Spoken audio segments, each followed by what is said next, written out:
Hi guys, good afternoon. कैसे हो आप लोग सब? आई होप आप सब एकदम बढ़िया, फर्स्ट क्लास और मजे में होंगे। Guys, welcome back to our amendment session. और इस बार हम लोग जो टॉपिक लिए हैं जिसके अंदर बहुत सारे अमेंडमेंट्स हैं, मतलब पूरा ऑलमोस्ट चैप्टर ही अमेंडेड है, वो है अपना unit 2 quality review. CA final new syllabus के लिए ये चैप्टर एप्लीकेबल है और ये क्वालिटी रिव्यू वाला चैप्टर मेरे बच्चों हम लोग आज डिस्कस करने वाले हैं, right? Okay, so guys, let us start with this chapter. बहुत इंपॉर्टेंट चैप्टर है और काफी इंटरेस्टिंग भी है, ठीक है ना? सो एकदम अच्छे से मन लगा के ध्यान दीजिएगा, फुल रॉक करेंगे इस चैप्टर के अंदर। ओके दोस्तों, सो हम बच्चों बात कर रहे हैं अभी एक बहुत ही इंटरेस्टिंग चैप्टर, जो मैंने जैसे अभी आपसे कहा कि ये जो चैप्टर है, ये चैप्टर कौन सा है? Quality review. तो अब आप समझने की कोशिश करो।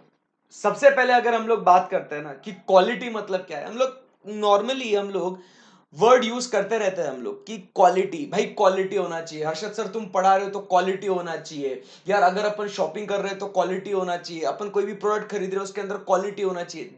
What are we talking about quality? Quality मतलब आप समझने की कोशिश करो, यहां पे क्या कहते हैं कि क्वालिटी मतलब it should B best, good, awesome, amazing, ऐसा कुछ हम लोग कहते हैं क्वालिटी। बट जब हम लोग सर्विसेज की बात करते हैं ना, जब हम लोग सर्विसेज की बात करते हैं ना, सो मेरा बच्चा क्वालिटी मतलब अपन क्या कहते हैं? What do we mean by the term quality over here? जब हम लोग कोई भी सर्विसेज प्रोवाइड करते हैं तो इस समय पे हम लोग क्वालिटी का मतलब क्या कहते हैं? तो क्वालिटी मतलब कहते हैं क्या कि doing it right, doing it right even when no one is looking, even when no one is looking, aha, no one is looking। अब सर जी इसका मतलब क्या है? और देखो, आप समझने की कोशिश करो, जब कोई अपने को देखते रहता है ना, उस समय पे हम लोग बेस्ट परफॉर्म करते हैं, तो वो क्वालिटी नहीं है। मतलब ठीक है, बट भाई वो जेन्युइन नहीं है। अपने को कोई नहीं देख रहा है बट फिर भी अपन अपना काम पूरी श्रद्धा, निष्ठा, ईमानदारी के साथ अगर करते हैं ना दोस्तों, तो उस चीज को हम लोग क्या कहते हैं? क्वालिटी। एंड अब आप समझने की कोशिश कीजिएगा कि हम लोग कौन है? चार्टर्ड अकाउंटेंट्स है। We are practising, we are conducting the audits, correct है ना? Giving our opinion, submitting our audit reports, जिसके ऊपर बहुत सारे लोग जो है वो क्या कर रहे हैं? अपने डिसीजंस ले रहे हैं। तो ऑब्वियस सी बात है, अपने इन सर्विसेज में क्या होना बहुत जरूरी है दोस्त? क्वालिटी होना बहुत जरूरी है। तो इसीलिए आप समझने की कोशिश करो कि ये जो क्वालिटी है, यहां पे आप समझने की कोशिश करो, यहां पे क्या होना चाहिए? अपने ऑर्गेनाइजेशन के अंदर क्या होना बहुत जरूरी है? एक क्वालिटी कंट्रोल होना चाहिए। every CA firm should have this system. Every CA firm should establish this system of quality control। आप समझ रहे क्या? क्योंकि आप समझने की कोशिश करो कि हम लोग जो अपना काम कर रहे हैं ना, सिर्फ अपने लिए नहीं कर रहे। अपने काम के ऊपर अपन सिर्फ, मतलब अपने लिए इन द सेंस कि अपन सिर्फ अपने क्लाइंट के लिए काम नहीं कर रहे। उसके बाद आप समझो कि बहुत सारे थर्ड पार्टीज है जो अपने काम का इस्तेमाल करने वाले, they are going to use our work, correct है ना? So every firm should establish this system of quality control. कि आप समझने की कोशिश करिए कि जो भी वो काम कर रहे हैं ना, वो काम किसके लिए कर रहे हैं? क्वालिटी कंट्रोल किसके लिए होना चाहिए? सो बॉस, क्वालिटी कंट्रोल कि बाबा वो लोग जो रीजनेबल अश्योरेंस प्रोवाइड कर रहे हैं ना, क्या प्रोवाइड कर रहे हैं? अपन जो लोग रीजनेबल अश्योरेंस प्रोवाइड कर रहे हैं, reasonable assurance that the firm is providing, plus there should be what? Compliance with what? Compliance with professional standards. Compliance with what? Professional standards. compliance with what? Professional standards, barabar, and as well as what? The legal and regulatory requirements, legal and regulatory requirements। ये सब चीजें होना बहुत जरूरी है, बराबर के नहीं? तो आप समझने की कोशिश करो, हमें क्वालिटी कंट्रोल चाहिए कि जो भी हम लोग रीजनेबल अश्योरेंस प्रोवाइड कर रहे हैं, जो भी हम लोग अपना प्रोफेशनल स्टैंडर्ड से कंप्लायंस कर रहे हैं, लीगल कंप्लायंस कर रहे हैं, बॉस उससे रिलेटेड क्वालिटी कंट्रोल होना चाहिए कि चाहे कोई हमें देखे, कोई हमें ना देखे, हम अपना काम बहुत अच्छे से करेंगे। आई बात समझ में आपको? सो that is what is quality, and that quality control should be present in every CA firm. यहां तक बात समझ में आई आपको? एकदम सही है। और आप समझने की कोशिश करो यहां पे कि ये जो क्वालिटी कंट्रोल के लिए हम लोग जो इतना बोल रहे हैं ना कि भाई अपने ऑर्गेनाइजेशन में होना बहुत जरूरी है, क्या क्वालिटी कंट्रोल, कि हम जो भी करेंगे अच्छे से करेंगे, एकदम बेस्ट करेंगे, सुपर्ब करेंगे। आप समझिए यहीं पे इसके ऊपर एम्फसाइज करने के लिए आता है एक standard, that is standard on quality control 1। कौन सा स्टैंडर्ड आता है? स्टैंडर्ड ऑन क्वालिटी कंट्रोल 1, जो क्या करता है कि अपने इस स्टैंडर्ड में कुछ पॉलिसीज एंड प्रोसीजर्स दिए हैं, कि वो कहता है कि मतलब देखो, अब आप समझने की कोशिश करो कि हमें क्वालिटी कंट्रोल लगाना है अब, बट कुछ ना कुछ तो एक गाइडेंस होना चाहिए ना, एक स्टैंडर्ड होना चाहिए कि किस तरीके से ये क्वालिटी कंट्रोल हम लोग लगाए जा सकते हैं। तो ये जो स्टैंडर्ड है, स्टैंडर्ड ऑन क्वालिटी कंट्रोल 1, ये बोलता है कि हम आपको एक स्टैंडर्ड, एक गाइडलाइन हम आपको देते हैं, हम आपको कुछ एलिमेंट्स देते हैं कि आपने आपके फर्म में ये चीजें तो आप लगा लीजिए बॉस, ये चीजें लगा लोगे तो भाई हम लोग को क्वालिटी कंट्रोल एक अचीव हो जाएगा। आई बात समझ में? तो इसके अंदर एलिमेंट्स कौन से आते हैं तो मैं आपको बताता हूं एलिमेंट्स कौन से। सबसे पहले अपन बात करते हैं लीडरशिप रिस्पॉन्सिबिलिटीज। लीडरशिप रिस्पॉन्सिबिलिटीज मतलब जो एंगेजमेंट पार्टनर है ना, बराबर के नहीं, एंगेजमेंट पार्टनर है, it is his responsibility that the firm as well as the engagement team they comply with what the quality control requirements. आई बात समझ में आपको? So it is the leaders responsibility. यहां पे लीडर मतलब कौन होगा दोस्तों? इट द लीडर यहां पे होगा एंगेजमेंट पार्टनर। लीडर कौन होगा? Engagement partner. सो सबसे पहले तो जिम्मेदारी किसने उठानी चाहिए कि बॉस जो एंगेजमेंट पार्टनर है, जो लीडर है, उसने जिम्मेदारी उठानी चाहिए कि यस, हमें क्वालिटी कंट्रोल को पूरा करना है, हमारी फर्म ने वो क्वालिटी कंट्रोल को अचीव करना है। सेकंड, साथ ही साथ हम लोग क्या कहते हैं, हम बात करते हैं about what the ethical requirements. हम किसकी बात करते हैं? एथिकल रिक्वायरमेंट्स की। सो हमारे फर्म ने एथिकल रिक्वायरमेंट्स को भी फॉलो करना बहुत जरूरी है। सर एथिकल रिक्वायरमेंट्स क्या क्या होती है? कि बॉस जैसे मैं अभी कह रहा था ना आपको कि हमने पूरा काम पूरी श्रद्धा, निष्ठा, ईमानदारी के साथ करना चाहिए। इसका मतलब ही यहाँ पे एथिकल रिक्वायरमेंट्स में हम लोग ऑडिट की दुनिया में कहते हैं कि that the firm should comply with integrity, objectivity, confidentiality, professional competence and due care, professional scepticism, independence. ये सारी जो चीजें हैं ये आती है किसके अंदर? एथिकल रिक्वायरमेंट्स के अंदर। कि we should be honest and straightforward in our approach, we should maintain confidentiality, we should be having no bias। आई बात समझ में? इंडिपेंडेंटली काम करना है without any pressure of the client और any third party. We should be always alert to any professional, क्या बोलते हैं, alert to any wrong doings. कुछ भी मिसस्टेटमेंट्स हो सकती है तो उससे रिलेटेड हमने अलर्ट रहना है। So those are nothing but what the ethical requirements, because जब ये बातें हम लोग करेंगे तो this will add to what the quality. तो स्टैंडर्ड ऑन क्वालिटी कंट्रोल वही बोलता है कि भाई लीडरशिप रिस्पॉन्सिबिलिटी आप मेंटेन कीजिएगा। भाई लीडरशिप रिस्पॉन्सिबिलिटी मतलब क्या कहते हैं? लीडरशिप की रिस्पॉन्सिबिलिटी है कि क्वालिटी कंट्रोल को मेंटेन करें, साथ ही साथ make sure that the engagement partner and the engagement team comply with the relevant ethical requirements. आई बात समझ में आपको? यस। फिर उसके बाद हम लोग बात करते हैं नेक्स्ट, जब आप कोई भी काम acceptance and continuance of client relationship, acceptance and continuance of client relationship की बात करते हैं। acceptance and continuance of what? Client relationships। तो इस समय पे जब भी आप किसी क्लाइंट का काम आप एक्सेप्ट करते हो तो डायरेक्टली ऐसा नहीं क्लाइंट आया चल एक्सेप्ट कर लेते, हो गया काम, विषय ओवर, ऐसा ऐसा नहीं होता है। आप समझने की कोशिश करो कि हमें देखना है कि क्या हमारे पास वो नेसेसरी कॉम्पिटेंस है, क्या वो उनके एंगेजमेंट जो जिसका अपन एंगेजमेंट परफॉर्म कर रहे हैं कि वो कौन है, उनकी हिस्ट्री क्या है, बराबर अपने में वो कैपेबिलिटीज है क्या, अपने पास वो नेसेसरी रिसोर्सेज है क्या, कुछ सिग्निफिकेंट मैटर्स हुए गए थे क्या in the past which will affect the acceptance of the relationship. तो ये सब बातें हमें एक्सेप्टेंस के समय पे भी देखना है, क्योंकि अगर ये गड़बड़ा जाएगा तो क्वालिटी गड़बड़ा जाएगा। आई बात समझ में आपको? यस। फिर उसके बाद हमें ये काम करने के लिए चाहिए लोग। तो ये जो अपना ह्यूमन रिसोर्स है ना, तो अपना जो स्टाफ है वो कैसा होना चाहिए? It should be what? Competent, capable as well as what? Committed.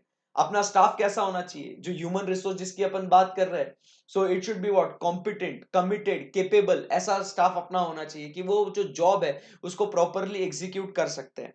And फिर हम लोग ने पूरा जो अपना परफॉर्मेंस है बराबर, उसके ऊपर पूरा क्या होना चाहिए, मॉनिटरिंग होना बहुत जरूरी है। सो यहां पे हम लोग कहते हैं लास्ट पॉइंट क्या है, engagement performance, engagement performance, engagement performance. So मेरे प्यारे बच्चों, आप समझने की कोशिश करो, आप समझने की कोशिश करो कि स्टैंडर्ड ऑन क्वालिटी कंट्रोल 1 ये सारे आपको एलिमेंट्स देता है बराबर, ये सारे आपको एलिमेंट्स देता है कि जिसको ध्यान में रखते हुए, जिसको मद्देनजर रखते हुए हमें क्या करना है, हमें अपनी क्वालिटी अचीव करनी है इन आर वर्क बराबर। तो कौन से पॉइंट्स है और क्या क्या डिस्कशन हुआ, चलिए बताइए आप फटाफट। चैप्टर हम लोग डिस्कस कर रहे हैं कौन सा, अब आप पता है ना आपको। सो चैप्टर जो बात कर रहे हैं वो है क्वालिटी रिव्यू। क्वालिटी रिव्यू में सबसे पहले हम लोग अभी डिस्कशन कर रहे हैं कि what is quality and ICI ने कौन सा स्टैंडर्ड दिया है। सो क्वालिटी की जब बात करते हैं तो we say that quality is what, doing it right when no one is seeing और नो वन इज लुकिंग। आई बात समझ में। क्वालिटी कंट्रोल इसके लिए होना बहुत जरूरी है, तो every CA firm should have what, that quality control, जो रीजनेबल अश्योरेंस प्रोवाइड कर रहा है उसके ऊपर क्वालिटी कंट्रोल होना चाहिए। We have to have a quality control कि आप कंप्लाई कर रहे हो ना प्रोफेशनल स्टैंडर्ड्स को, लीगल रिक्वायरमेंट्स को, तो आपने वो क्वालिटी कंट्रोल वाला सिस्टम लगाना चाहिए। इसी को मद्देनजर रखते हुए स्टैंडर्ड ऑन क्वालिटी कंट्रोल 1 आया और उन्होंने कुछ 5 एलिमेंट्स दिए, और उन 5 एलिमेंट्स को मद्देनजर रखते हुए स्टैंडर्ड ऑन क्वालिटी कंट्रोल 1 कहता है कि यस, इससे क्या हो जाएगा, आपकी क्वालिटी आपको अचीव करने में मदद हो जाएगी। आई बात समझ में आपको, यस। तो ये सारा जो क्वालिटी कंट्रोल, मतलब आप ये क्या कर रहे हो यहाँ पे, ये क्वालिटी कंट्रोल के आप क्या लगा रहे हो यहाँ पे, ये एलिमेंट्स, मतलब ही आप क्या कर रहे हो, these are nothing but what, your policies and procedures. ये आप क्या कर रहे हो, these are nothing but what, your policies and procedures, ये आप लगा रहे हो क्वालिटी कंट्रोल के लिए। आप क्या कर रहे हो, ये पॉलिसीज एंड प्रोसीजर्स लगा रहे हो। तो ये जो पॉलिसीज एंड प्रोसीजर्स है, keeping it very simple, keeping it very simple, ये जो पॉलिसीज एंड प्रोसीजर्स है my dear friends, don't you think कि बाबा अपन ने इस चीज को क्या करना चाहिए, this should be what, documented. मतलब क्या क्या अपने ऑर्गेनाइजेशन में अपन ने क्वालिटी से रिलेटेड कंट्रोल्स लगाए हैं, उन सारी चीजों को अपन ने क्या करना है, अपन ने बॉस डॉक्यूमेंट करना है। सिर्फ और सिर्फ डॉक्यूमेंट नहीं करना है, these also should be what, communicated to the personnel of the firm, बराबर के नहीं। तो आप समझने की कोशिश करो, आप सिर्फ अगर क्वालिटी लगा दोगे अपने ऑर्गेनाइजेशन में, और उसका अगर कुछ एक मैनुअल नहीं बनाओगे अपने रेफरेंसेस के लिए, या प्लस इसको अगर आप आपके फर्म के लोगों को अगर कम्युनिकेट नहीं करोगे, तो how are you able to achieve that objective. आई बात समझ में आपको। So it is very important that this message of quality control should be what, delivered to each and every employee of the firm, and it is expected from that they comply with these policies and procedures। आई बात समझ में आपको। इसके बाद आपने क्या करना चाहिए, इन पॉलिसीज एंड प्रोसीजर्स का आपने आपके फर्म मेंबर से क्या लेना जरूरी है, आपने लेना है इसका feedback on quality control system personnel. जिससे क्या होगा, firms personnel will be encourage to communicate their views, बराबर, कि बाबा कहाँ कुछ गड़बड़ है क्या, कहीं कुछ लैक हो रहा है क्या, कहीं कुछ अच्छी है बातें, या कहीं कुछ इंप्रूवमेंट का स्कोप है क्या, तो हमने क्या करना चाहिए, उनका फीडबैक भी लेना बहुत जरूरी है। आई बात समझ में आपको, यस। सो एकदम सिंपल सी बात है, स्टैंडर्ड ऑन क्वालिटी कंट्रोल 1 के ये 5 एलिमेंट्स है। इन एलिमेंट्स को अपन क्या बनाते हैं, एक इससे रिलेटेड पॉलिसीज और प्रोसीजर्स बनाते हैं। इसे हमने डॉक्यूमेंट कर देना चाहिए, और डॉक्यूमेंट होने के बाद इसे हमने हमारे स्टाफ मेंबर्स के साथ कम्युनिकेट भी करना बहुत जरूरी है। कम्युनिकेट करने के बाद उनसे फीडबैक भी लेना बहुत जरूरी है, कि जिससे उन्हें एक मोटिवेशन रहेगा, दे विल बी एनकरेज्ड कि हाँ भाई हम इससे काम करते हैं, और अगर कुछ गड़बड़ नजर आती है, कहीं कुछ वीकनेसेस है, तो we can communicate that and those loopholes can be plugged in. आई बात समझ में आपको, यस। सो ये सारी बातें हैं, ठीक है। सो यहां पे आपको समझ में आ गया होगा। एक बार जितना अभी तक अपन ने डिस्कस किया है, एक बार मॉड्यूल से उसको गो थ्रू कर लेते हैं। क्या कहता है दोस्तों, let us now go through it फटाफट। Quality control unit 2, quality means doing it right when no one is looking, बराबर। We should establish the system of quality control to provide reasonable assurance and the firm's personal comply with professional standards, regulatory and legal requirements. What we have is standard on quality control 1, जिसके हमको कुछ 5 elements दिए गए हैं: leadership responsibility, ethical requirements, acceptance and continuance of client relationship, human resources and engagement performance. These quality control policies and procedures should be what documented. These should be what communicated. Such communication describes the quality of control policies and procedures and the objectives they are designed to achieve, and includes the message that each individual has personal responsibility and is expected to comply with these policies and procedures. In addition, the firm recognizes the importance of what obtaining what feedback on its quality control from the system. This encourages its personnel to communicate their views and concerns on quality control matters. सही है, जो भी ये bold में जो दिख रहा है आपको स्क्रीन पे मेरा बच्चा, दिस इज द अमेंडेड और the updated part in the chapter. ठीक है ना? ओके. सो यहां पे हम बात करते हैं कि what are the examples of important areas as पर quality review report 1819 in accordance with the standard on quality control. So important areas, examples of important areas कि बॉस कहां पे अपन ने ये क्वालिटी कंट्रोल लगाना बहुत जरूरी है. बराबर के नहीं? तो सबसे पहले, whether the audit firm establishes and implements the policies and procedures, कि भाई आपके फर्म में ये policies and procedures है क्या. फिर उसके बाद whether the quality control review at an appropriate time for planning the, whether the engagement quality control reviewer review at an appropriate time, planning of an audit, significant audit judgments and expression of opinion. जो engagement quality control reviewer होगा ना अपना, बराबर, ये आपको आगे और समझ में आएगा क्लियरली. बट अगर आपने पहले पढ़ा हुआ है ये, तो आपको समझेगा कि ये क्वालिटी कंट्रोल से रिलेटेड आपने कामकाज बराबर से किया है या नहीं किया है, वो उस एंगेजमेंट को आपने बराबर से परफॉर्म किया है या नहीं किया है, उसके लिए there is what an engagement quality control reviewer. तो वो देखेगा कि आपने बराबर से ऑडिट का प्लान किया क्या नहीं किया, आपके जजमेंट्स बराबर थे क्या नहीं थे, आपका ओपिनियन सही है या नहीं, उससे रिलेटेड ये एग्जांपल्स दिए गए हैं. Whether the audit firms assigns as the person responsible for monitoring the system of quality control, proper monitoring के लिए व्यक्ति है या नहीं है, जिसको appropriate experience भी होना बहुत जरूरी है. Whether the audit firm obtain at least annually a confirmation letter concerning compliance with policies and procedures for the maintenance of independence from all the person required to maintain independence. Ethical requirement में था ना कि integrity, objectivity, professional competence and due care. Professional competence and due care के बाद independence, professional scepticism. तो उसमें independence जिन जिन लोगों को चाहिए उससे अपन ने कंफर्मेशन लेटर ले लेना है. Then, whether the audit firm perform the independence confirmation procedure set forth in its internal rules. Independence confirmation procedure मतलब सिर्फ लेटर लेके जरूरी नहीं कि हम लोग इंडिपेंडेंट है, बट वो प्रोसीजर जो इंडिपेंडेंस के लिए आप फॉलो करते हुए नहीं, वो भी आपने देखना बहुत जरूरी है. And then they develop and provide education training program and fully take into account the knowledge, experience and competence and capabilities of the professional staff. तो ये सब जब चीजें आप करोगे ना, तब जाके आपकी क्वालिटी दिख के आएगी रे बाबा. आप समझ रहे क्या बात को? तो कौन से पॉइंट्स की बात हुई यहाँ पे, अपन ने क्या क्या बातें देखी. तो इंपॉर्टेंट एरियाज क्या क्या है कि बाबा सबसे पहले आपने उसको एस्टेब्लिश किया या नहीं किया वो. सेकेंड पॉइंट अपन बात करते हैं कि क्या एंगेजमेंट रिव्यूअर ने सही समय पे आके रिव्यू, अप्रोप्रिएट टाइम पे रिव्यू किया या नहीं किया वो. फिर उसके बाद अपन बात करते हैं कि क्या आपने एक प्रोफेशनल एक्सपीरियंस्ड पर्सन को रखा है क्या जो ये सिस्टम को मॉनिटर करेगा. कंफर्मेशन लेटर लिया है क्या इंडिपेंडेंस से रिलेटेड, जिस व्यक्ति को इंडिपेंडेंस मेंटेन करना बहुत जरूरी है. फिफ्थ पॉइंट कहता है कि आपने जब एक्सेप्टेंस एंड कंटिन्यूअंस आप कर रहे थे ना, आप एक्सेप्टेंस एंड कंटिन्यूअंस, जैसे मैंने आपसे कहा कि we are going to what accept and continue with the client relationship, तो अपन ने देखना है कि क्या अपने को वो इंडिपेंडेंट रहने देंगे क्या. तो वैसा क्या आपने कंफर्मेशन लेटर लिया है क्या, और अपने स्टाफ को अपन ट्रेनिंग वगैरह प्रोवाइड करते हैं या नहीं. आई बात समझ में आपको? सो ये बात हो गई यहाँ पे. बराबर.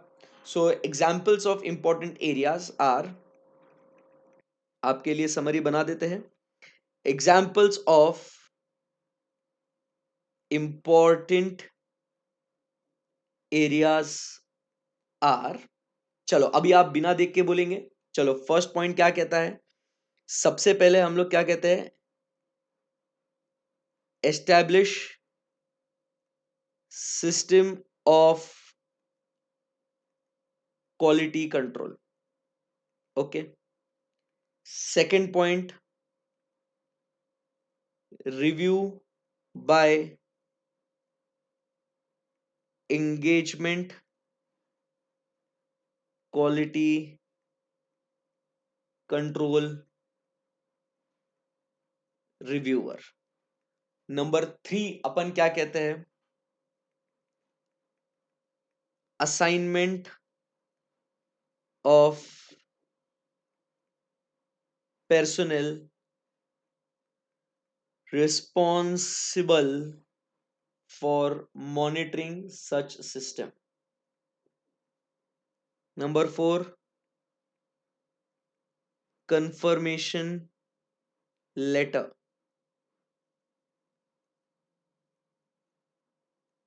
for independence.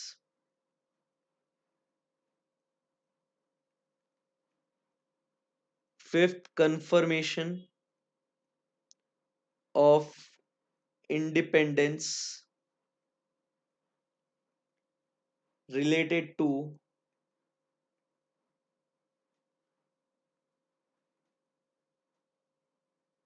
acceptance and continuance of client relationship.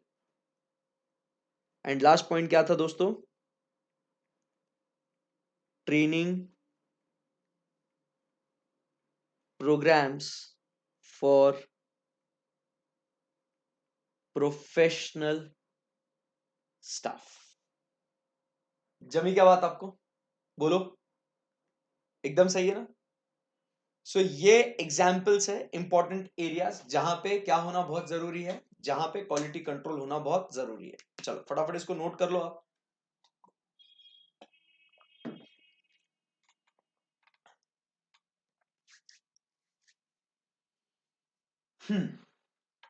फटाफट, एकदम फटाफट।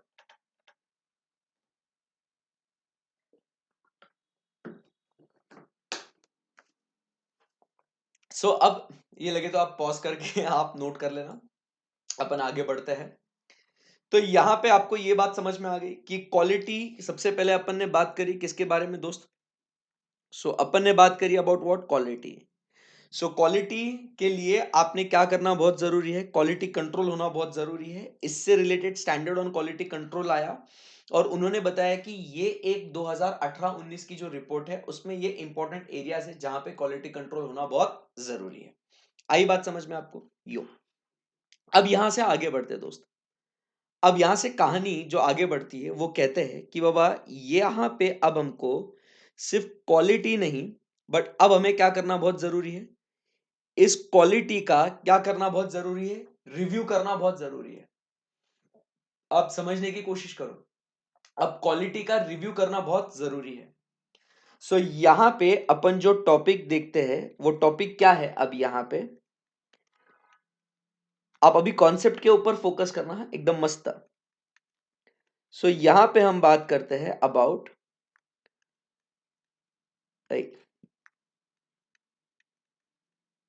ऑब्जेक्टिव्स ऑफ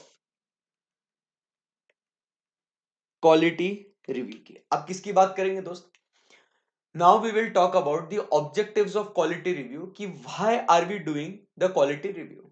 पहले अब आप एक, मैं बेसिक आपको एक थीम समझाता हूं कि ये टॉपिक में है क्या चीज, और पीयर रिव्यू और इसमें दोनों में अंतर क्या है ये मैं इरेज करने वाला हूं। जब अपन दोस्तों बात करते हैं पीयर रिव्यू की, तो ये जो सीए फर्म है, इस सीए फर्म ने सही से काम किया कि नहीं किया, तो इसके लिए इसका पीयर रिव्यू होता है, ठीक है ना। मतलब ये कौन है, ये जो सीए फर्म है, इसका ओवरऑल पूरा सही से इसने काम किया या नहीं किया, उसको अपन क्या कहेंगे, उसको अपन कहेंगे कि उसका सर होगा पीयर रिव्यू। बात जमी आपको यहां तक। बट अब जब हम लोग बात करते हैं about what, quality review, quality review में आप समझने की कोशिश करो, ये एक सीए फर्म है, इस सीए फर्म के पास एक एंगेजमेंट है। एंगेजमेंट मतलब जो अपन ऑडिट कर रहे हैं जिसका, ठीक है ना, इसके पास एक एंगेजमेंट है, और इस एंगेजमेंट में आपने क्वालिटेटिवली क्वालिटी आपकी इस एंगेजमेंट में है या नहीं है, इसको रिव्यू करना is called as quality review. दोनों में डिफरेंस समझा क्या, ओवरऑल फर्म का कामकाज कि बाबा ओवरऑल फर्म बराबर से काम कर रही है या नहीं कर रही है, उसको अपन कहते हैं पीयर रिव्यू। आईसीआई बोलता है कि पूरा ऑर्गेनाइजेशन बराबर से काम करना चाहिए, पूरा सीए फर्म बराबर से काम करना चाहिए। On the other hand quality review में क्या बोलता है आईसीएआई? आईसीआई बोलता है कि ये फर्म पूरा ओवरऑल ठीक से काम कर रहा है नहीं कर रहा, वो तो पीयर रिव्यू में चेक हो रहा है। बट अब हमें क्या देखना है कि इस सीए फर्म के पास कोई एक एंगेजमेंट है, बराबर। अब कभी कभी वो क्या बोल सकते हैं, कोई बड़ी पब्लिक कंपनी हो सकती है जिसमें स्टेक बहुत ज्यादा है पब्लिक का, या कहीं रिस्की एरिया है, कहीं कुछ कुछ कुछ कुछ तो भी है, बराबर। वो अपन देखेंगे आगे। सो भाई ये जो एंगेजमेंट है डिपेंड करता है, वो एंगेजमेंट आप कैसे सिलेक्ट करते हो। रिस्की एरिया है, रिस्क बहुत इन्वॉल्व है उसके अंदर, या पब्लिक स्टेक बहुत ज्यादा है, या वो सेक्टर सेंसिटिव सेक्टर है, वो तो डिपेंड करता है उसके ऊपर। तो हमें क्या देखना है, उस एंगेजमेंट में क्वालिटी बराबर से परफॉर्म हुई है या नहीं हुई है, ये बात अपने को देखनी है दोस्त। आई बात समझ में आपको?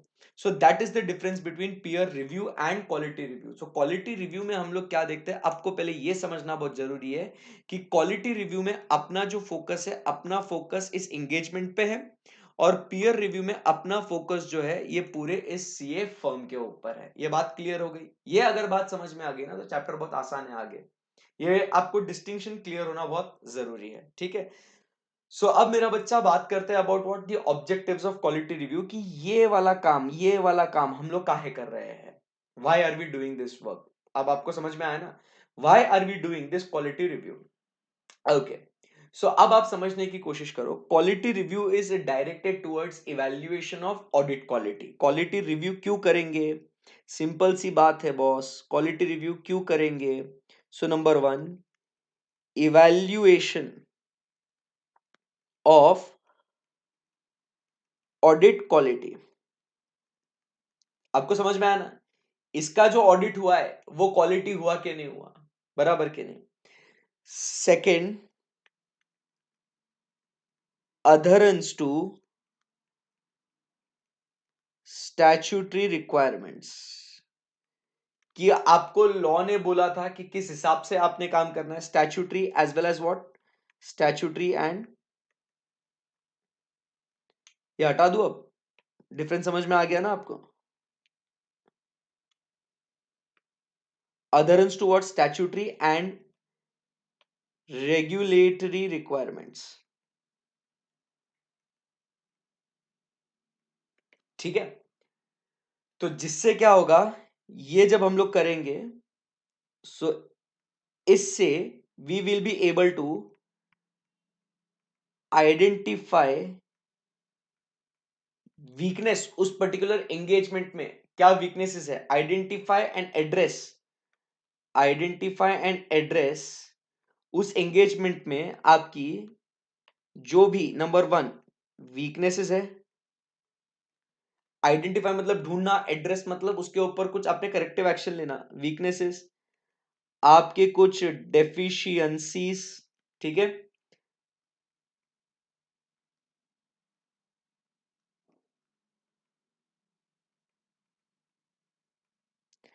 So deficiencies relating to the audits, obviously identify and address those weaknesses and the deficiencies in relation to that particular audit. आई बात समझ में आपको?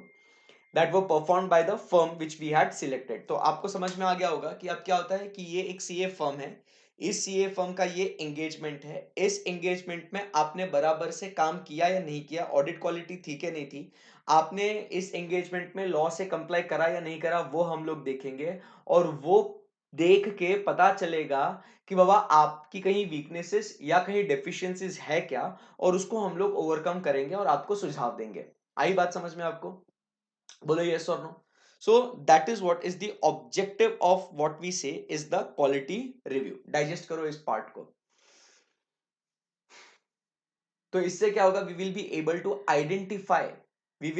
आइडेंटिफाई कि कौन सा ऑडिट जो है ना, कहाँ डेफिशिएंट है, कहाँ फेलियर हो सकते हैं, कहाँ वो फाइनेंशियल स्टेटमेंट्स के true and fair view opinion बराबर से दे रहे नहीं दे रहे, वो सब बातें हम लोग को पता चलेगी। आई बात समझ में? सो यहाँ पे आपको ये कॉन्सेप्ट क्लियर हो गया कि क्यों हम लोग क्वालिटी रिव्यू करा रहे हैं करके। एकदम आसान सी बात है, परफेक्ट है एकदम, यस वेरी गुड। सो यहाँ पे दोस्तों let's read, go ahead. So objectives of quality review की बात करेंगे, किसकी बात करेंगे दोस्तों? Objectives of, we will talk about objectives of quality review. So quality review is directed towards evaluation of audit quality and adherence to various statutory and other regulatory requirements. ठीक है? Identify and address weaknesses and deficiencies related to the audits. अब आगे पढ़ते देखो, आपको automatically समझ में आ जाएगा कि बॉस अच्छा ये थीम है, बस हो गया ना. To achieve that goal, quality reviews included reviews of certain aspects of selected, देखो क्या है, of selected statutory audits performed by the firm and reviews of other matters related to the quality control system. मतलब हम लोग उस firm के एक जो सिलेक्टेड एंगेजमेंट है उसका हम लोग काम करने वाले हैं.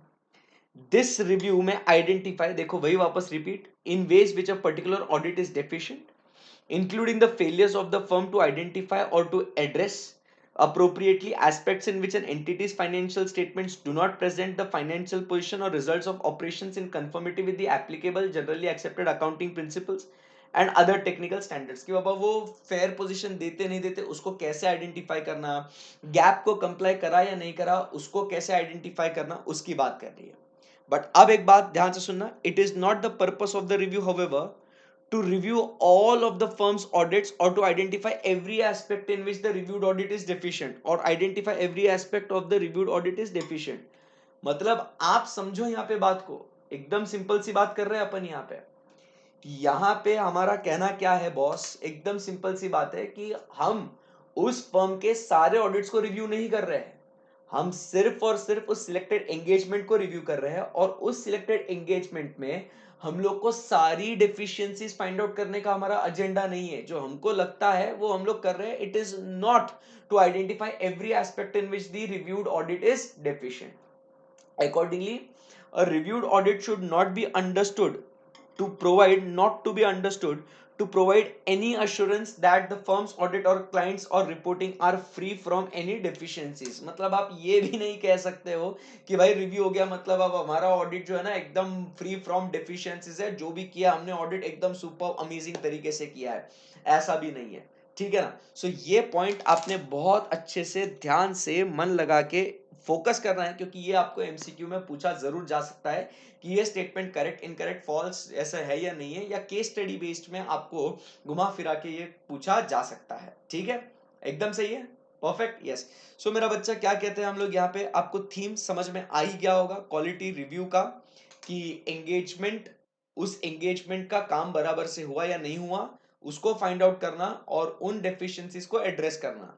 बट इंपॉर्टेंट बात यह है कि हम उस पर्टिकुलर सीए फर्म के सारे, आप समझने की कोशिश करना, उस सीए फर्म के सारे एंगेजमेंट्स को हम लोग रिव्यू नहीं कर रहे हैं, और जिस एंगेजमेंट को हम लोग ने रिव्यू किया है, वेरी गुड, उसके सारे एस्पेक्ट्स के डेफिशिएंसीज फाइंड आउट करने में हमें कोई इंटरेस्ट नहीं है.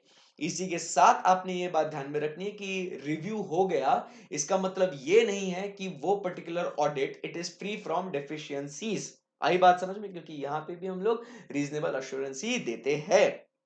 Right, done, okay. सो ये बात हो गई, आपका एक सिंपल शॉर्ट नोट आ सकता है आपको, objectives of quality review. Then we go ahead and talk about इस ऑब्जेक्टिव को अचीव करने के लिए, आप फोकस करना अभी, इस ऑब्जेक्टिव को अचीव करने के लिए अब हमें क्या करना पड़ेगा, कुछ काम करना पड़ेगा. So the next part what we are discussing is the scope of quality review. एकदम स्टेप बाय स्टेप चैप्टर को कनेक्ट करते जाना है. स्कोप ऑफ क्वालिटी रिव्यू, कि अब अपने को पता है कि हम लोग क्वालिटी रिव्यू में क्या हासिल करना चाहते हैं. हम लोग क्या हासिल करना चाहते हैं बॉस, कि बाबा हमको देखना है कि वो ऑडिट में बराबर से काम हुआ या नहीं हुआ. अब वो देखने के लिए हम लोग के पास स्कोप में क्या बातें आती है उसको अपन देखेंगे. चलो आइए. सो क्या है इसका स्कोप? तो फर्स्ट पॉइंट अपन कहते हैं कि हम देखेंगे टेक्निकल स्टैंडर्ड्स. ठीक है, टेक्निकल स्टैंडर्ड से कंप्लाई हुआ कि नहीं हुआ. Second, laws and regulations.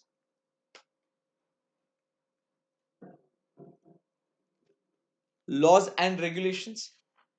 Third, आपको बोला गया था कि स्टैंडर्ड ऑन क्वालिटी कंट्रोल 1 से भी कंप्लाई करो, बराबर. एंड लास्ट में क्या कहता है आपको कि भाई कहीं ओवरऑल नो मटेरियल मिसस्टेटमेंट, कहीं एसेट्स या लाइबिलिटीज में कहीं मटेरियल मिसस्टेटमेंट तो नहीं है ना in the assets and liabilities as at the reporting date of the selected entity. So उसमें क्या नहीं होना चाहिए, कोई मटेरियल मिसस्टेटमेंट नहीं होना चाहिए। आई बात समझ में आपको? बोलो यस और नो। सो हम लोग क्या कहते हैं यहाँ पे, स्कोप क्या क्या है कि भाई जो टेक्निकल स्टैंडर्ड्स है, बराबर, तो इस टेक्निकल स्टैंडर्ड्स का, इस लॉज एंड रेगुलेशंस का, SQC 1 का, अपने को बस क्या देखना है, इन सब का सिंपल भाई कंप्लायंस अपने को देखने का है। आप समझे क्या बात को? इसका पूरा सबका अपने को कंप्लायंस देखना है, टेक्निकल का, लॉस का, स्टैंडर्ड ऑन क्वालिटी कंट्रोल 1 का, और कहीं पे कुछ मटेरियल मिसस्टेटमेंट तो नहीं है ना, ये सब बातें देखनी है, तो अपना scope of quality control review achieve हो जाएगा। अब मुझे एक बात बताओ, यही तो बात कर रहे थे ना अपन शुरुआत से कि बॉस अपन ने जो अपना काम करना है वो कैसे करना है अपने को, कि दैट वो रीजनेबल अश्योरेंस जो हम लोग प्रोवाइड कर रहे हैं वो सही से प्रोवाइड कर रहे हैं कि नहीं कर रहे हैं, और टेक्निकल प्रोफेशनल स्टैंडर्ड्स को फॉलो कर रहे हैं या नहीं कर रहे हैं, और उस ऑडिट में जो भी काम काज हुआ है वो सही होना चाहिए। ये अपना गोल था, ये अपना ऑब्जेक्टिव था। अब ऑब्वियस सी बात है, उस ऑब्जेक्टिव को अचीव करने के लिए हमने आके यही देखना है कि आपने क्या टेक्निकल स्टैंडर्ड्स को कंप्लाई किया, क्या आपने लॉस को कंप्लाई किया, क्या आपने SQC 1 को कंप्लाई किया, क्या, और आखिरी में हम लोग क्या कहेंगे बॉस, कि आपने मटेरियल मिसस्टेटमेंट है या नहीं है, ये भी आपने चीजें देखी या नहीं देखी। आई बात समझ में आपको? Right, yes. So the review जब ये हम लोग करते हैं, बराबर, तो review would encompass, it will cover the audit firm जो है ना अंडर रिव्यू, उसके working papers of selected audit file to assess the quality of their audit and to ensure that the financial statements are free from material misstatement. Sir आप क्या बोल रहे हो, मैं आपको समझाता हूं। देखो, ये एक बहुत इंपॉर्टेंट पॉइंट है, ये एक बहुत ही इंपॉर्टेंट पॉइंट है। The review would encompass, encompass मतलब क्या, the review would cover, AFUR, what is AFUR? अफुर, व्हाट इज अफुर? तो अफुर मतलब, व्हाट इज अफुर, यहां पे लिखता हूं, अफुर मतलब audit firm under review. Okay, so the review would encompass the audit firm reviews, क्या क्या देखेंगे अपन, इनके working papers of selected audit file to assess the quality, to assess the quality of their audit, to assess the quality of their audit, and to ensure that the financial statements are free from material misstatements. Internal quality controls placed within the firm, internal quality control placed within the firm, including assessment of how the internal controls impact the audit quality. Audit firm under reviews independence, compliance with technical standards and other relevant guidance, on-site inspections and discussion of findings with senior management of Afur. Audit firm under review, इसका मतलब आप कुछ समझे क्या? जब हम लोग review करने जाएंगे, बराबर, तो यहां पे ये जो व्यक्ति है, कौन है ये रिव्यूअर है। तो रिव्यूअर क्या करेगा, ये रिव्यूअर क्या करेगा, आप समझो बात को। सबसे पहले ये वर्किंग पेपर्स देखेगा, बराबर, ये क्या देखेगा बॉस, ये वर्किंग पेपर्स देखेगा। क्यों देखेगा वर्किंग पेपर्स? क्योंकि इसको ऑडिट का क्वालिटी देखना है, एंड साथ ही साथ उसे चेक करना है कि सही में financial statement should be what, free from material misstatements. उसके बाद ये रिव्यूअर उस फर्म का इंटरनल क्वालिटी कंट्रोल सिस्टम देखेगा। आपको बोला था ना कि every firm should establish quality control system, तो वो क्वालिटी कंट्रोल सिस्टम कैसा है आपका, वो आपको देखेंगे। और इसके साथ साथ ये देख के क्या फायदा होगा, इससे पता चलेगा the impact on audit quality. क्या पता चलेगा? इम्पैक्ट ऑन ऑडिट क्वालिटी, कि आपके ऑडिट के क्वालिटी के ऊपर इसका क्या इम्पैक्ट हुआ है, ये आपको पता चलेगा। आई बात समझ में? साथ ही साथ अब जो बेसिक पॉइंट अपन कहते हैं वो क्या है बॉस, कंप्लायंस। अपना यही जो ऊपर जो अपन ने बात करी थी, कंप्लायंस विथ व्हाट, जो स्कोप में अपन ने बातें करी थी, यार वही रिपीट हो गया ना दोस्त, कि technical standards, compliance with technical standards, laws and regulations, बराबर। तो यही सब बातें हुई है आपकी, बराबर। तो ये सब करना है, और फिर उसके बाद ये रिव्यूअर क्या करेगा, ये सब के लिए इसको ऑब्वियसली जाना पड़ेगा कहाँ, ऑन साइट। मतलब ऑन साइट मतलब क्या कहते हैं, क्लाइंट प्लेस, सीए फर्म, दोनों जगह जाएगा वो, बराबर। और क्या करेगा, रिव्यू करेगा, on site inspection, on site inspection, और ये इंस्पेक्शन होने के बाद discussion with senior management of audit firm under review. ठीक है, discussion of findings with the audit firm under review. तो रिव्यूअर ये सारी बातें करेगा। आई बात समझ में? और अब आपको बताता हूं कि ये प्रेजेंटली किसके लिए होगा, ये रिव्यूअर सिर्फ और सिर्फ किसका करेगा ये, it will be conducted only and only of what the statutory audits. It is restricted to statutory audits. तो बाकी कोई सर्विसेज को ये अफेक्ट नहीं करेगा। ठीक है, एकदम सही बात है। सो यहां तक आपने जितना भी पढ़ा था, वाह, मजाक मजाक में कितना सही समरी बन चुका है ये अपना। ठीक है, सो यहां तक आपको कोई भी कुछ भी क्वेरी डिफिकल्टी एकदम, मतलब बॉस अपन जैसे रेगुलर क्लास में पढ़ रहे हैं वैसे आराम से अपन पढ़ रहे हैं। अमेंडमेंट्स, सिर्फ अमेंडमेंट्स कवर नहीं करा रहा हूं मैं आपको पूरा ये चैप्टर कवर करा रहा हूं, क्योंकि इसके अंदर बहुत सारे क्वेश्चंस आपको पूछे जा सकते हैं। ठीक है ना बॉस? ओके, सो अब ये आपको समझ में आ गया। तो अब कैसे होगा स्टोरी, अब आप समझो बात को।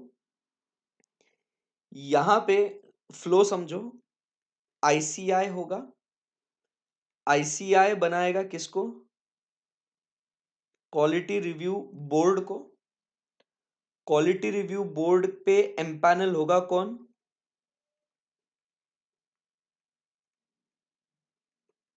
क्वालिटी कंट्रोल रिव्यूअर, बराबर। और ये किसका रिव्यू करेगा, ये जो सीए फर्म है, इस सीए फर्म का कोई एक एंगेजमेंट है, बराबर। इस एंगेजमेंट का क्या होगा, इस एंगेजमेंट का होगा रिव्यू। तो ये पूरा पूरा उसका स्टेप बाय स्टेप अप्रोच होगा। आईसीआई बनाएगा quality review board, quality review board बराबर पे एम्पैनल होगा क्वालिटी कंट्रोल रिव्यूअर। वो रिव्यूअर जाएगा एक ऐसी सीए फर्म के पास जिसका जो एक पर्टिकुलर एंगेजमेंट है, जो क्वालिटी रिव्यू बोर्ड ने सिलेक्ट किया था, उसका वो करेगा एंगेजमेंट, उस एंगेजमेंट का करेगा वो रिव्यू। आई बात समझ में आपको? यस एकदम बेस्ट है, सिंपल है। पूरा डिटेल में पढ़ना है, इस चैप्टर को छोड़ना नहीं है बिल्कुल भी। इसलिए आपके लिए इसकी समरी बना रहा हूं मैं, सो अप्रिशिएट इट, है ना। अब बात करते हैं यहाँ पे क्वालिटी रिव्यू बोर्ड की। तो फर्स्ट आएगा कौन यहाँ पे, क्वालिटी रिव्यू बोर्ड। किसकी बात करेंगे अभी, quality review board. So the quality review board has been set up by, कौन बनाएगा ये, so this will be setup by, ये बहुत इंपॉर्टेंट है, सेंट्रल गवर्नमेंट। आईसीआई मतलब यहाँ पे क्या होगा, central government under section 28A, मतलब आईसीआई का ही बोर्ड होगा ये, बट सेंट्रल गवर्नमेंट सेटअप करेगा अंडर सेक्शन 28A ऑफ क्या बोलते हैं उसको, ऑफ सीए एक्ट 1949। हाँ जी। So quality review board will be setup by central government, CG. ठीक है ना, this is very important MCQ के लिए। It is set up by whom, central government. ठीक है, under section 28A। Okay okay, so अब फर्स्ट यहां पे बात करेंगे इसके कॉम्पोजिशन की। So composition of quality review board. So यहां पे इनके कॉम्पोजिशन में कौन कौन होगा, ये एकदम मतलब स्ट्रेट फॉरवर्ड अप्रोच है। मतलब इसके अंदर कोई भी कुछ ऐसे कॉन्सेप्ट वगैरह कुछ नहीं है, स्ट्रेट है, जो आपको उसको याद करना है। सो फर्स्ट आपको यहाँ पे क्या होगा, the board comprises of what, ये अपना कौन है व्यक्ति आपको पता है, एक होगा चेयरमैन,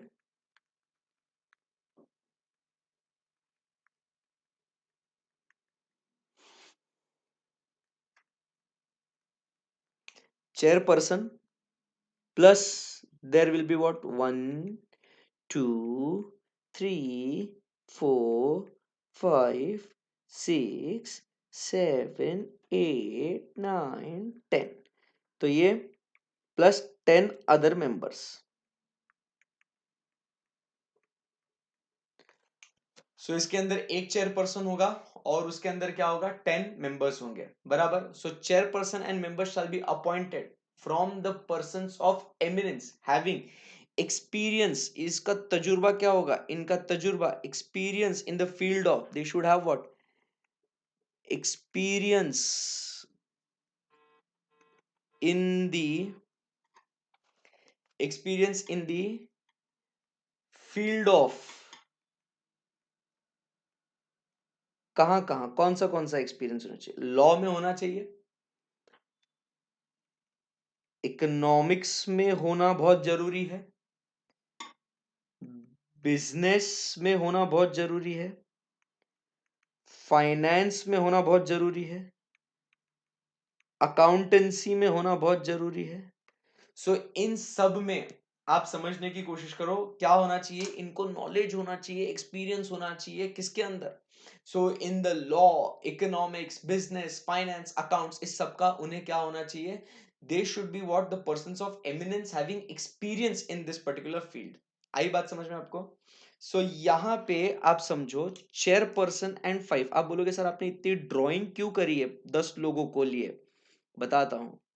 तो यहाँ पे ये जो चेयर पर्सन है एंड 1 2 3 4 5, यहाँ पे इतने लोग जो है ना, ये chair person and 5 other members. Sir कितना मजा आ रहा है, ये ऐसे इसके लिए टाइम पास कर रहा हूँ ताकि आपको वो ध्यान में बैठे वो, ठीक है ना, ये तो आप बोलेगा सर क्या कर रहे हो।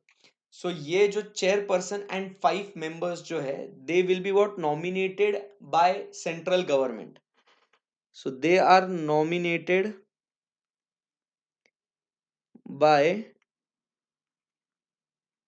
सेंट्रल गवर्नमेंट एंड अदर 5 जो बचे हुए ना, ये जो 5 बचे हुए ना दूसरे, ये देखो इधर, ये 5, so they will be what, nominated by the council of ICI,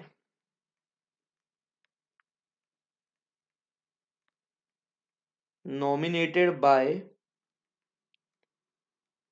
council of ICAI. एकदम डन है, सिंपल सी बात है एकदम। यस, बहुत खूब, चलो वेरी गुड। सो ये बातें हो गई। So this is what is the composition, my dear friends. This is what is the composition of what, the quality review board. मजा आया क्या आपको, ऐसा मतलब याद हो जाना बस, एक ही बार पढ़ना है। तो अभी आप अगर स्क्रीन पे देखोगे तो आपको दिख जाएगा कि बॉस एक चेयरपर्सन है, 10 लोग हैं, चेयरपर्सन और 5 नॉमिनेटेड बाय सीजी, बाकी के बचे हुए 5 नॉमिनेटेड बाय आईसीआई। फिर उसके बाद ये जो लोग हैं इनको नॉलेज होना चाहिए लॉ, इकोनॉमिक्स, बिजनेस, फाइनेंस और अकाउंट्स का, खत्म। आई बात समझ में आपको, डन। तो ये कॉम्पोजिशन हो गया इसका। अब ये लोग जो है इनका काम क्या है, आगे बढ़ते हैं। Functions of quality review board, चलो पहले कॉम्पोजिशन में आपको रीड करा देता हूं। द क्वालिटी रिव्यू बोर्ड, ठीक है। सो the quality review board is set up under section 28A by the central government under chartered accountants act। chairperson and 10 other members उसके अंदर चाहिए। chairperson and members shall be appointed from the person's law, economics, business, finance and accountancy। chairperson and 5 members shall be nominated by central government and other 5 members shall be by the council of ICAI, by the council of ICAI। ठीक है ना। अब आगे बढ़ते हैं, चलिए let us discuss आगे का पार्ट। आगे अभी अपन बात करेंगे किसके बारे में, उनके फंक्शंस, इनका काम क्या होगा। काम क्या होगा, क्वालिटी रिव्यू बोर्ड, सोचो जरा, सोचो सोचो इनका काम क्या हो सकता है बॉस। जरा दिमाग लगाएंगे, एकदम ज्यादा भी नहीं, थोड़ुच, एकदम थोड़ुच दिमाग लगाएंगे। सो इनके फंक्शंस क्या क्या हो सकते हैं, डायरेक्ट रीड करूं क्या मैं इसको? आप बोलोगे सर मतलब कितना आसान है ये।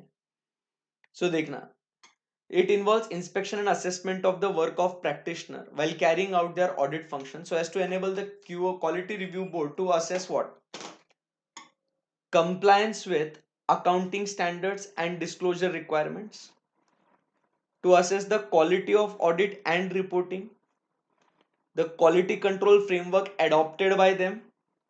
बराबर, खत्म हो गई बात। तो अब आगे नफरा का भी है, उसके अंदर अमेंडमेंट आया है, वो भी देखेंगे, बट बेसिक यहाँ पे फंक्शंस की अगर बात करें बेसिक, सो यहाँ पे हम लोग क्या कहते हैं भाई, आके वो क्या देखेगा सबसे पहले, एकदम simple, compliance with accounting standards. भाई जब वो ऑडिट कर रहा है तो ऑडिट में वो चेक कर रहा है कि there is compliance with accounting standards. Okay, second point अपन ने क्या देखना है कि भाई अपन आए क्यों है कि वो ऑडिट बराबर से कर रहे हैं कि नहीं कर रहे हैं। सो क्वालिटी ऑफ ऑडिट वो सही है क्या नहीं है, साथ ही साथ वो जो रिपोर्टिंग भी कर रहे हैं वो भी बराबर है या नहीं है, वो अपने को देखना है। एंड इस सबसे रिलेटेड जो क्वालिटी कंट्रोल फ्रेमवर्क जो उन्होंने अडॉप्ट किया है, क्वालिटी कंट्रोल फ्रेमवर्क जो इन्होंने अडॉप्ट किया है, तो वो उन्हें देखना है, the quality control framework adopted. आई बात समझ में? अब इसके आगे, अब जो है ना बॉस, ध्यान से सुनना, अब ये वाला जो पार्ट है ना दोस्त, अब ये जो है ना देखो पूरा मतलब पेज नंबर 4 बराबर, and powers of QRB and coverage of services तो पढ़ लेंगे आराम से, कोई टेंशन नहीं है उसको। तो आप समझो बात को, पहले ये जो क्राइटेरिया और ये peer review process, quality control review process, यहां तक जाने के पहले अब ये वाला पार्ट आपको बहुत अच्छे से समझ में आना बहुत जरूरी है। This is now the entire thing is what amended. ठीक है, पूरा पार्ट ये अमेंडेड है, एकदम अच्छे से ध्यान से मन लगा के सुनना। पहले आपके लिए पूरा प्लेन रीडिंग करते हैं, बराबर, पूरा प्लेन रीडिंग करते हैं, और पूरा प्लेन रीडिंग होने के बाद अपन उसको समझने की कोशिश करते हैं। ठीक है, कोई प्रेशर नहीं है।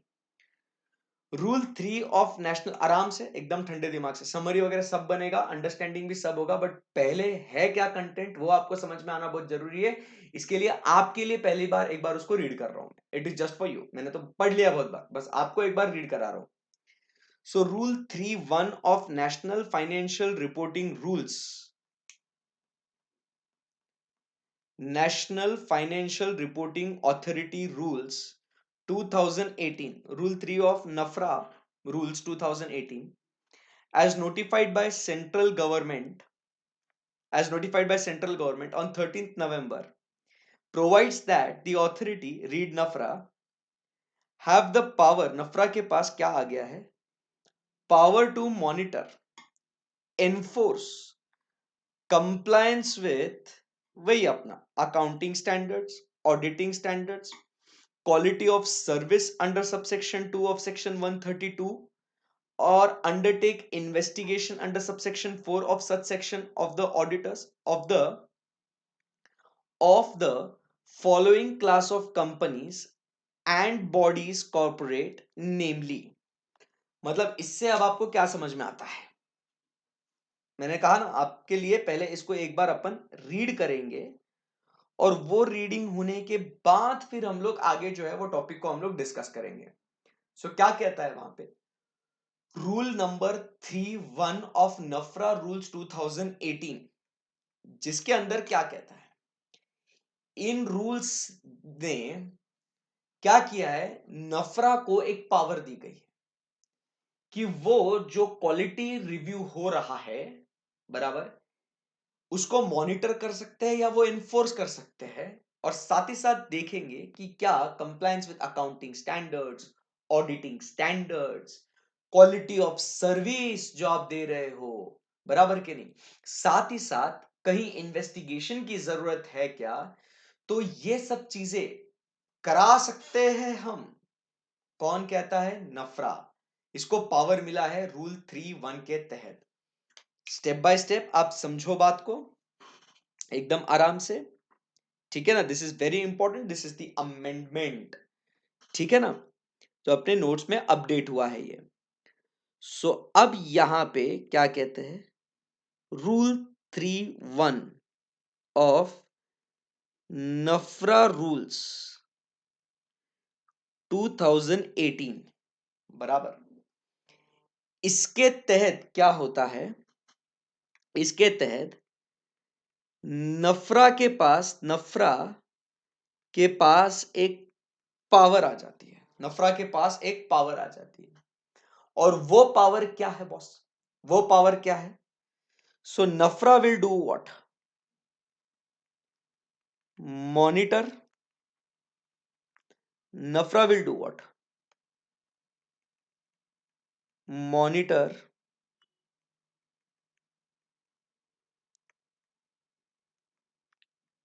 And enforce.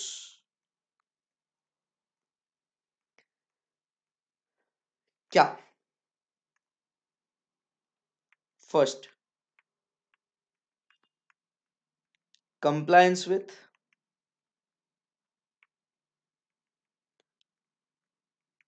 accounting standards plus standards on auditing. They will see the quality of audit. Number 3, compliance with accounting standards, quality of audit. They will also seek for what? Investigation under the same section, बराबर। तो यहां पे हम लोग क्या focus कर रहे हैं कि ये सब चीजें हम लोग देखेंगे, नफरा को ये पावर मिलता है। बट सारे कंपनीज का क्या? नहीं, ऑफ फॉलोइंग क्लास ऑफ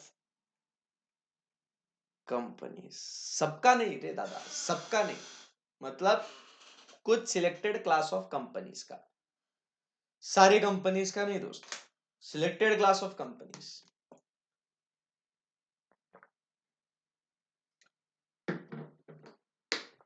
ठीक है ना, क्योंकि आपको पता है रिसेंटली बहुत सारे स्कैम्स, फ्रॉड्स कंपनीज के अंदर हुए गए थे। तो उस समय पे ऐसा सोचा गया कि भाई आईसीआई सही से काम कर रहा है कि नहीं कर रहा है, आईसीआई का क्वालिटी रिव्यू बराबर से काम कर रहा है कि नहीं कर रहा भाई, इसीलिए फिर नफरा को ये पावर दे दिया गया। ठीक है ना। सो कौन से कंपनीज हैं, पहले उसको सिर्फ हाईलाइट करेंगे अपन कि which companies are there. So companies whose securities are listed on any stock exchange in or outside India, तो number 1 we talk about is the listed entity.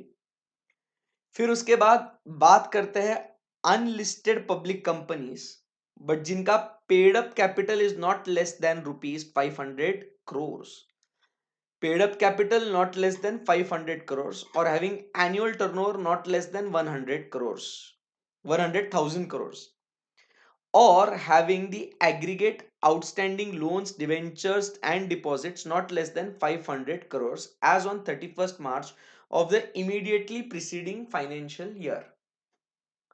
मतलब यहां पे कौन से क्राइटेरियाज लगा दिए गए? Paid up share capital, turnover and deposits और बोरोइंग्स। लोन्स, डिपॉजिट्स,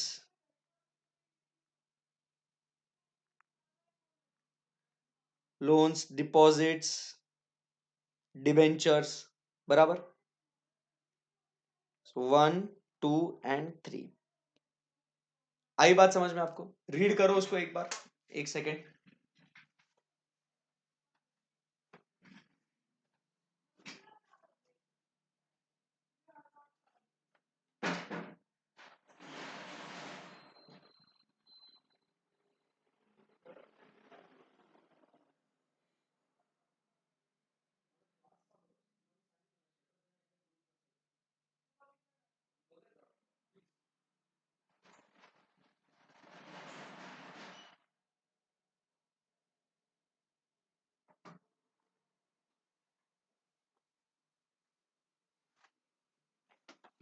ओके, सो आपने देखा, पढ़ा इसको।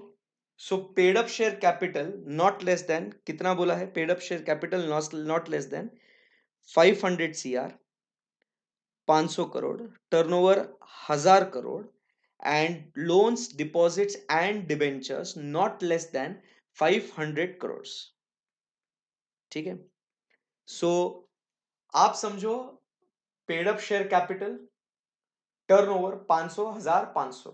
बट अगर ये कौन सी कंपनी है, ये अनलिस्टेड कंपनी है, तो क्योंकि अब आप समझने की कोशिश करो वापस से, पब्लिक इंटरेस्ट इसके अंदर ज्यादा है। It's a big company, it's a very sensitive company. ठीक है, उसके बाद और जिसमें पब्लिक इंटरेस्ट बहुत ज्यादा है वो कौन सी है? इंश्योरेंस कंपनीज है, बैंकिंग कंपनीज है, इलेक्ट्रिसिटी कंपनीज है, companies govern by any special act है for time being in force, और body corporates incorporated by an act in accordance with clause B C D E F of subsection 4 of 1 of the act. ठीक है, सो वापस से यहाँ पे sensitive जो groups है जिसमें public stake at large involve है वो।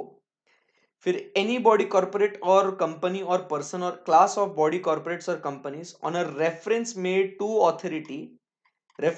Authority by central government in public interest. अगर पब्लिक इंटरेस्ट में लगता है तो सेंट्रल गवर्नमेंट ने अगर कोई रेफरल दिया हो नफरा को तो वो।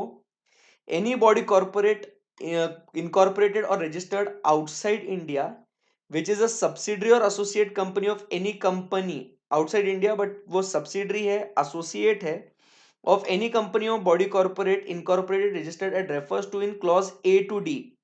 मतलब जो ये ऊपर के जो है ना, ए ए बी सी डी, इनकी आप समझो सब्सिडरी या एसोसिएट जो बाहर है आउटसाइड इंडिया, वो भी इसके अंदर आएगी इफ द इनकम और नेटवर्थ ऑफ सब सब्सिडरी और associate company exceeds 20% of the consolidated income or consolidated net worth of such company। सो मतलब बेसिकली क्या होना चाहिए, ये जो है डी वाले में, अगर ये मटेरियल सब्सिडरी या मटेरियल एसोसिएट कंपनी अगर है तो इनका भी क्या होगा, नफरा को पावर मिल जाएगा। एकदम सिंपल है। अब मुझे बताओ, इसको लर्न करने में कोई मतलब ऐसे लर्न करने की कोई जरूरत ही नहीं है इसको। देखो वही अपन एक बार पढ़ते हैं ना, बस खत्म, उसको ऑटोमेटिकली आवाज मेरी इतनी भारी है ना कि एक बार बोल दिया आपको बॉडी के अंदर चले जाना चाहिए वो। सो कौन सी क्लास ऑफ कंपनीज है, एक अपन बात करते हैं, फिर से अभी लिस्टेड कंपनीज की बात करेंगे, लिस्टेड कंपनीज की। भाई बहुत भारी है मैं एकदम लिस्टेड कंपनीज, फिर अपन बात करेंगे अनलिस्टेड कंपनीज की। सो अनलिस्टेड कंपनीज में क्या देख रहे हैं दोस्त, paid up share capital not less than, बराबर, तो it should be greater than और equal to 500 crore, turnover not less than 1000 crore, and loans deposits debentures not less than 500 crores।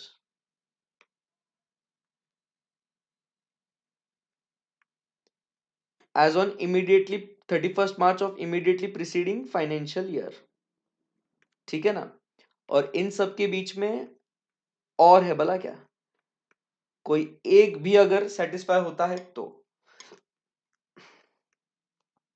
और है इन सब के बीच में। फिर उसके बाद बात करते हैं about insurance company, banking company, electricity company, and company established under what, any special act. ठीक है, फिर उसके बाद नेक्स्ट पॉइंट क्या कहते हैं हम लोग, कि ऐसी company reference made to authority by central government in public interest, तो वो भी आ जाएगी। एंड लास्ट में ए टू डी की मटेरियल सब्सिडरी और एसोसिएट कंपनी, जो क्राइटेरिया क्या है, 20% ऑफ कंसोलिडेटेड नेटवर्थ, बराबर, या तो क्या कहेंगे, कंसोलिडेटेड इनकम की बात करेंगे। Done. So in class of companies का होगा। आगे बढ़ते हैं next. Rule 9(4) Rules 2018 provides that the authority may refer cases with regard to overseeing the quality of service of auditors or companies, body corporates to the, ये क्या लिखा हुआ है, may refer cases to the quality review board constituted under Chartered Accountants Act 1949 or call for any report or information in respect to such auditors or companies। मतलब आप समझो, ये जो है ना नफरा, ये अपने क्वालिटी रिव्यू बोर्ड को भी बोल सकता है भाई तुम देख लो यार, तुम कर लो इसको, ठीक है, ये सिंपल है। Accordingly, QRB would now be able to initiate reviews of quality audit services provided by members of the institute only in respect of entities other than those specified under Rule 3(1) of the NAFRA। तो अब यहां से मजा क्या है भाई, यहां पे ये जो है ना, आप समझो, ICAI can initiate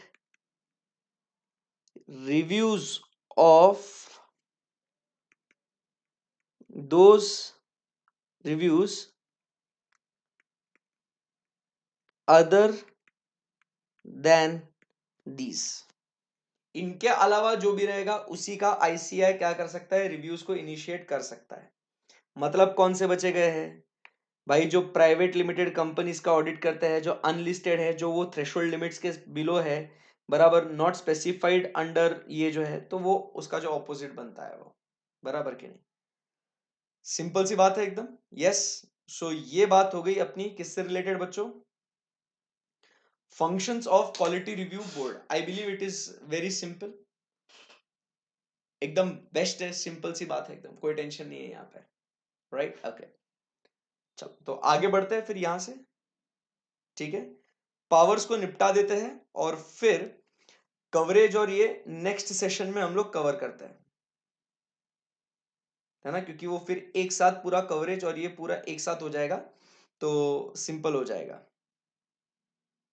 ठीक है। सो पावर्स क्या क्या है भाई, एकदम सिंपल पावर्स है। To facilitate and discharge the aforesaid rules provided are to evaluate and review the quality of work and services provided by the members, lay down the procedures और evaluation criteria कि किस तरीके से करना है, call for information provided that where the board does not receive information called by it from any member of the institute, the board may request the institute to obtain the information from the member and furnish the same to the board, provided further that where the board does not receive the information called by it from any company registered, the board में request the central government, information मांगेंगे but अगर नहीं मिला तो ICI को बोलेंगे information लाके दो, या गवर्नमेंट को बोलेंगे। Invite experts to provide technical expertise and make recommendations to the council. Done, एकदम सिंपल सी बात थी यहाँ पे। सो फंक्शन के बाद आते हैं लास्ट,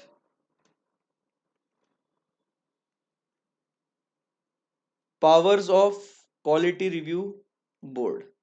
थीम समझ में आ गया तो टॉपिक बहुत इजी बन जाता है अपना, सही है ना, एकदम बेस्ट है, राइट। ओके, सो क्या करना है, पावर क्या है, इवैल्यूएट, क्या करना है अपने को, so we have to evaluate and review the quality of work. Second point क्या करना है boss, lay down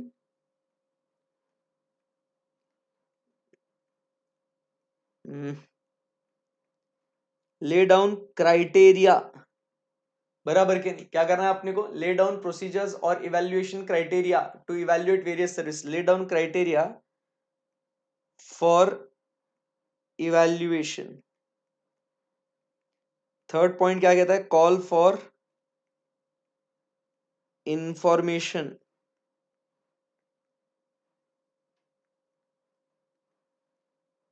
fourth point क्या कहता है, इनवाइट एक्सपर्ट्स टेक्निकल एडवाइस के लिए they can what invite experts, and last में make recommendations. Make recommendation to the council कि अब मेंबर्स को इस तरीके से आप गाइड करो। मेक रिकमेंडेशन टू काउंसिल, तो इनके फिर सेमिनार कौन से लो, क्या करो, ऐसा वैसा। तो make recommendation to what the council, एकदम सही है। सो ये इसके बच्चों 5 पावर्स हैं। नेक्स्ट सेशन में मिलेंगे अपन, तो बात करेंगे about what the coverage of services, फिर कौन से फर्म्स को किस तरीके से सिलेक्ट किया जाता है, and process of the quality review कि किस तरीके से एक्चुअली रिव्यू एग्जीक्यूट किया जाता है। आई होप आपको ये सेशन पसंद आया होगा, मजा आया होगा पढ़ने में, एक आइडिया आपको मिली होगी। करेक्ट है। So thank you very much guys, see you in the next lecture soon. Bye bye, bye bye, take care.